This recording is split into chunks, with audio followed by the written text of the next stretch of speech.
د بلخ ولایت د تخنیکي او مسلکي زده کړو انسټیټیوټ کلونه کیږي چې دغه ولایت د ځوانانو د مسلکیتوب په برخه کې فعالیت ترسره کوي. د یاد انسټیټیوټ د امیر په وینا چې دوی د ښوونیزو پروګرامونو په پیاوړتیا سره د محصلینو د مسلکیتوب په موخه د علمي او نظري زده کړو په برخه کې لس بیلابیلې څانګې لکه د کانونو، نفتو او غازو، ساختماني انجینري، برېښنا انجینري او میکانیک په برخو کې د زده کړو فرصتونه برابر کړي دي چې له لیسو او انسټیټیوټونو به زده کوونکي ورته جذبوي.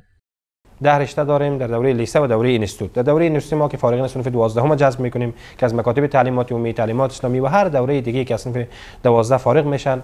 رشته های انجینری نفت و گاز که قسمی که نام خود اینستیتوت نفت و گاز است، انجینری معادن جامد که یکی از رشته های بسیار معتبر است و در کشور ما و شما در وطن ما و شما واقعا نیاز است، به خاطر که سالها متاسفانه ما به مشکلات دست و پنجه نرم میکردیم.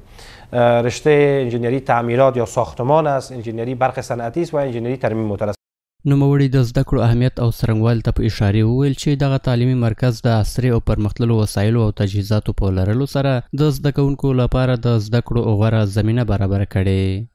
کامپیوتر لب مجهز ما ان شاء الله رحمان داریم، صنف معیاری داریم، استادان الحمدلله به سویه لیسانس و ماستر که یک عمر در واقع خدمت کردن، استادان مسلکی در همه رشته هایی که به شما یادآوری کردم استادان مسلکی را داریم. ان شاء الله رحمان اونها هم از هیچ سعی و تلاش لازم دریغ نمیکنن.